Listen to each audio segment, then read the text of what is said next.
नमस्कार, न्यूज़ 21 देख रहे हैं आप और मैं हूं आपके साथ अखिल। बुलेटिन की शुरुआत करेंगे बानसूर से। बानसूर कस्बे में नाबालिग बच्ची को मनचलों द्वारा छेड़ने को लेकर गाड़ियां लोहारों ने हंगामा खड़ा कर दिया। कस्बे की अनाज मंडी के पास गाड़ियां लोहारों की दो नाबालिग बच्ची मंडी के पास दुकानों में कुछ सामान खरीदने आई थी, तभी बाइक सवारों ने दो नाबालिग बच्चियों के साथ बीच रास्ते में छेड़छाड़ की। इस पर बच्चियों ने परिजनों को फोन कर सूचना दी। कुछ देर बाद मौके पर पहुंची पुलिस जहां मामले की जानकारी ली, तब तक छेड़छाड़ करने वाले युवक मौके से फरार हो गए। बानसूर से सतीश शर्मा की रिपोर्ट।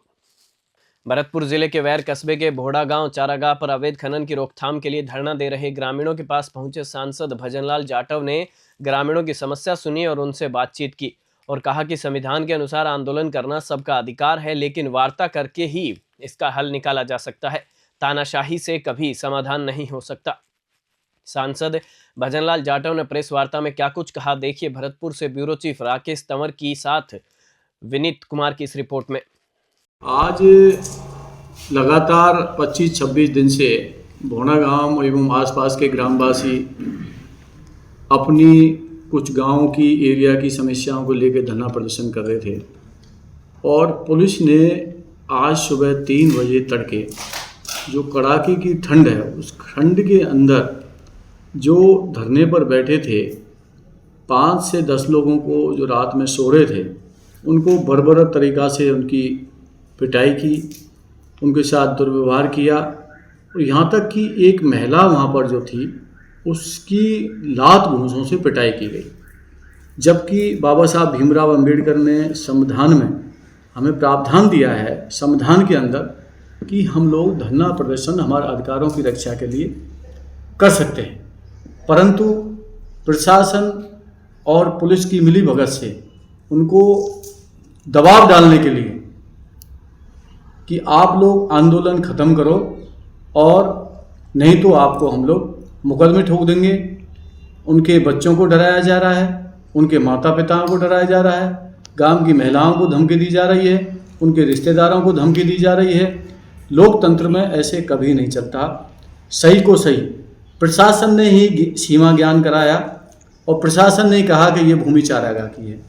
प्रशासन ने ही उसके अंदर उसमें एक नाली खोदी गई गहरी, भाई ये भूमि चारागाह की है, सीमा ज्ञान हो गया।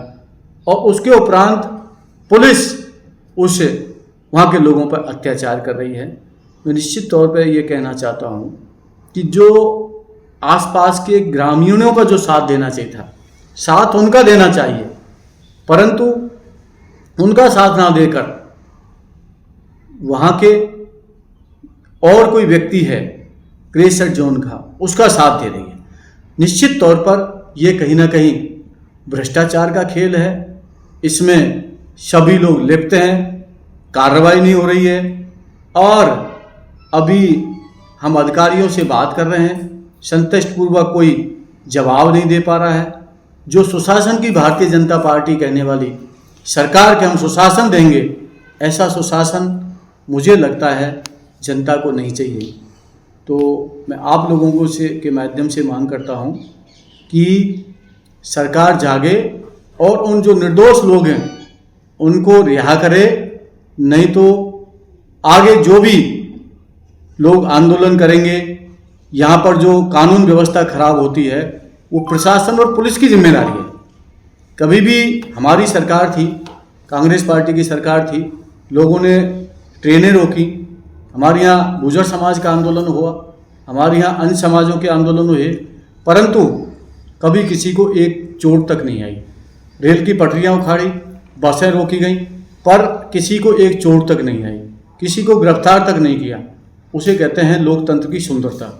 और यहाँ जिस तरह का ब्रिटिश हुकूमत में राज होता है, तानाशाही सरकार और एक भ्रष्टाचार का जो खेल चल रहा है, उस भ्रष्टाचार को दबाने के लिए उन लोगों के ऊपर अत्याचार किया जा रहा है, जिसमें सभी पंच, सरपंच, ग्रामीण और कोई एक समाज का आंदोलन नहीं है, सर्व समाज का आंदोलन है। सरकार जागे और न्याय देने का काम करे। यही सरकार जो का नारा जो कहती है कि सबका साथ, सबका विकास और सबका पता नहीं क्या क्या कहती है। और सबसे बड़ी बात, मुख्यमंत्री हमारे गृह जिले के, और मुख्यमंत्री को एक जाति एक पार्टी का नहीं होता है। भरतपुर के लोगों का विशेष ध्यान रखना चाहिए। गृह मंत्री यहाँ का, गृह मंत्री से वो मिल के आए, मुख्यमंत्री जी के यहाँ मिले हैं, विधायक जी से मिले हैं।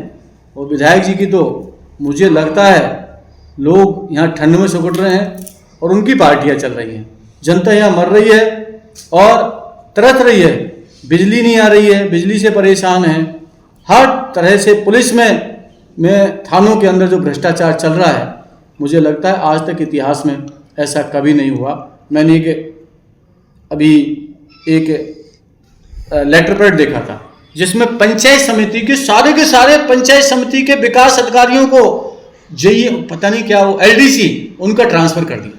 कभी ऐसा देखा है क्या? सारी की सारी पंचायत समितियों में से ट्रांसफर हो जाए, जो भी जिले से बाहर हो जाए।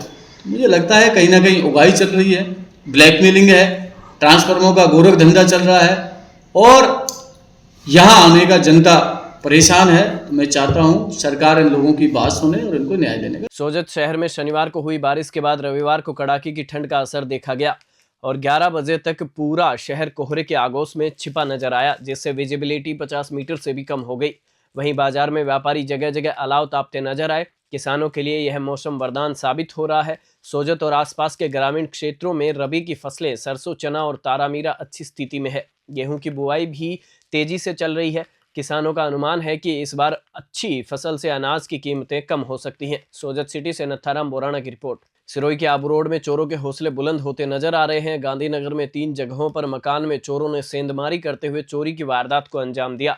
चोर सोने चांदी के आभूषण व नकदी लेकर फरार हो गए हैं। वारदात के बाद नागरिकों में रोष व्याप्त है। मौके पर पहुंची पुलिस ने लोगों से चोरी की वारदात के बारे में जानकारी लेते हुए जांच शुरू कर दी है। आबू रोड से मनोज चौरसिया की रिपोर्ट। शनिवार को 1 दिवसीय दौरे पर रतनगढ़ पहुंचे शिक्षा एवं पंचायती राज मंत्री मदन देवलावर का काफिला अचानक मुख्य मार्ग छोड़कर देराजसर ग्राम पंचायत की ओर मुड़ गया। काफिले में साथ चल रहे पंचायत राज विभाग के अधिकारियों के साथ मंत्री ने देरासर गांव का औचक निरीक्षण किया। मंत्री मदन दिलावर पैदल ही गांव की गलियों में घूमे और एक एक गली की सफाई व्यवस्था का निरीक्षण किया। गलियों में पहले पानी और कीचड़ और गंदगी को देखकर मंत्री ने नाराजगी जताई। कैबिनेट मंत्री ने ब्लॉक विकास अधिकारी को फटकार लगाते हुए कहा कि यह सब नहीं चलेगा, इसके जल्द से जल्द सफाई करवाई जाए। रतनगढ़ से त्रिलोकचंद प्रजापति की खास रिपोर्ट। श्री पल्लीवाल जैन सेवा समिति खेड़ली द्वारा संतोकबा दुर्लभजी ब्लड बैंक जयपुर के सहयोग से 16वें विशाल रक्तदान शिविर का आयोजन पल्लीवाल जैन धर्मशाला में किया गया। सकल जैन समाज द्वारा आयोजित इस शिविर का उद्घाटन समाज सेवी रामबाबू जैन दांतिया ने किया। समारोह के मुख्य अतिथि अनिल कुमार जैन और विशिष्ट अतिथि ACBEO उमेश जैन व विमल चंद जैन रहे। शिविर में करीब 200 महिलाओं और पुरुषों ने रक्तदान किया। वहीं डॉक्टर मनीष जैन ने अपने जन्मदिन पर सपत्नीक रक्तदान किया। खेड़ली से अखिलेश शर्मा की रिपोर्ट। बुलेटिन में फिलहाल इतना ही। आप देखते रहिए News 21।